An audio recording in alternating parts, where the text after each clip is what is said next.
बाहुबली और पूर्व सांसद आनंद मोहन की रिहाई पर नीतीश सरकार ने मुहर लगा दी है। जी हां, अब वो जेल से पूरी तरह रिहा हो जाएंगे। वहीं दूसरी तरफ उनकी रिहाई को लेकर तरह तरह के सवाल उठाए जा रहे हैं, जिससे बिहार में सियासी हलचल तेज हो गई है। नेताओं के बीच बयानबाजी शुरू हो चुकी है। तो वहीं दूसरी तरफ बीजेपी नेता और राज्यसभा सदस्य सुशील मोदी ने बाहुबली आनंद मोहन की रिहाई पर सवाल खड़े कर दिए हैं। इसे लेकर अब आनंद मोहन का जवाब सामने आया है। अब आपके दिमाग में सवाल उठ रहा होगा कि बाहुबली आनंद मोहन आखिर कौन है। तो आपको बता दें, आनंद मोहन सिंह का जन्म बिहार के सहरसा जिले के पंचगछिया गांव में एक राजपूत परिवार में हुआ था। उनके दादा राम बहादुर सिंह एक स्वतंत्रता सेनानी थे। लोकनायक जयप्रकाश नारायण के संपूर्ण क्रांति आंदोलन से 1974 में आनंद मोहन सिंह ने पहली बार राजनीति में कदम रखा।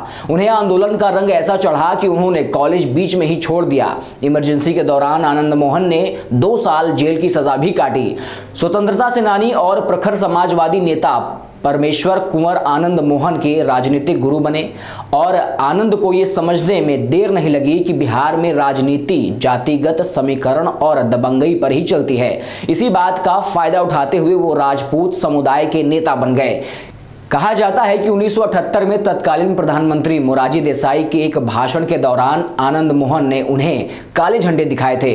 साल 1979 से 80 के बीच में कोसी रीजन में यादवों के खिलाफ मोर्चा खोलकर वो लाइमलाइट में आए। इसके साथ ही पहली बार उनका नाम और गैर कानूनी गतिविधियों में पुलिस रिकॉर्ड में दर्ज हुआ।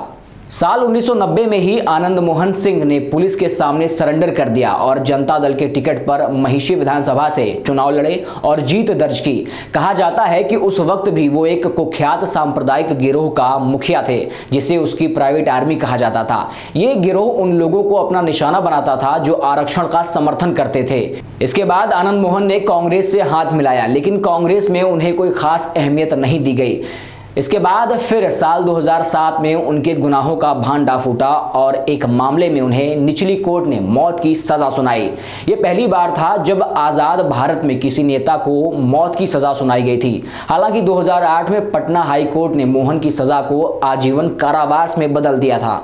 साल 2012 में सुप्रीम कोर्ट ने भी पटना हाई कोर्ट के फैसले को बरकरार रखा था। जेल में रहते हुए भी बाहुबली आनंद मोहन के दबदबे में किसी तरह की कोई कमी नहीं आई। यही कारण रहा कि वो अपनी पत्नी लवली सिंह को 2010 में कांग्रेस के टिकट पर विधानसभा चुनाव और 2014 में समाजवादी पार्टी के टिकट पर लोकसभा चुनाव लड़वाने में कामयाब रहे।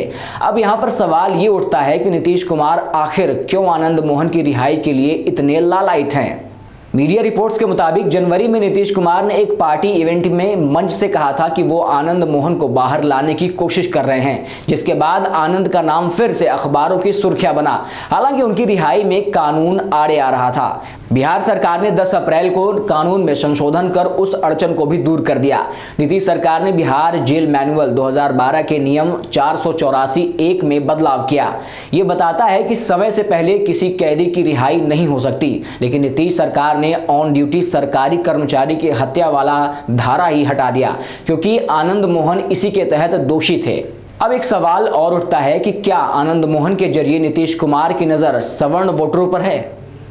आसान भाषा में समझें तो जेडीयू और आरजेडी सवर्ण जातियों तक पहुंच बनाकर अपने ओबीसी केंद्रित वोटर बेस को आगे बढ़ाने की कोशिश कर रहे हैं। आनंद मोहन सिंह के जरिए दोनों पार्टियां अपर कास्ट वोट बैंक और राजपूत वोट बैंक तक पहुंचना चाहती हैं। अपनी इसी रणनीति के तहत नीतीश सरकार बिहार के कुछ विधानसभा सीटों पर नजर गड़ाए हुए हैं, जहां उन्हें आनंद मोहन की रिहाई से फायदा मिल सकता है। ऐसे में कहा जा सकता है कि आनंद मोहन की रिहाई से जेडीयू अपर कास्ट वोटर और राजपूत वोटर की पहली पसंद बनने की कोशिश कर रही है। वहीं जेडीयू और आरजेडी को इस बात की ओर खास ध्यान देने की जरूरत है कि कहीं अपर कास्ट वोट बैंक को रिझाने के चक्कर में उनका पारंपरिक बैकवर्ड दलित मुस्लिम वोट बैंक उनसे न छिटक जाए।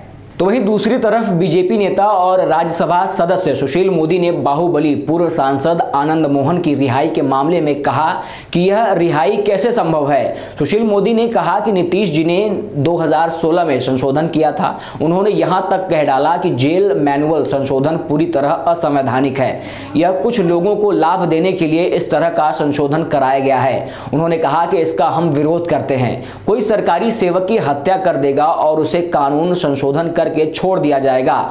उन्होंने नीतीश कुमार पर निशाना साधते हुए कहा कि आप कानून में संशोधन करके वैसे व्यक्ति को छोड़ रहे हैं जो एक दलित अधिकारी की हत्या करके जेल में गया है और आप उसे छोड़ रहे हैं। बता दें कि बिहार सरकार ने 10 अप्रैल को संशोधन करते हुए जेल मैनुअल से काम पर तैनात सरकारी सेवक की हत्या अंश को ही हटा दिया और इसी से आनंद मोहन या उनके जैसे अन्य कैदियों की रिहाई का रास्ता साफ हो गया। लेकिन नीतीश सरकार पर आरोपियों को छुड़ाने के आरोप लगाए जा रहे हैं। बता दें कि आनंद मोहन के साथ कुल 27 लोगों को रिहा करने का रास्ता साफ हो गया।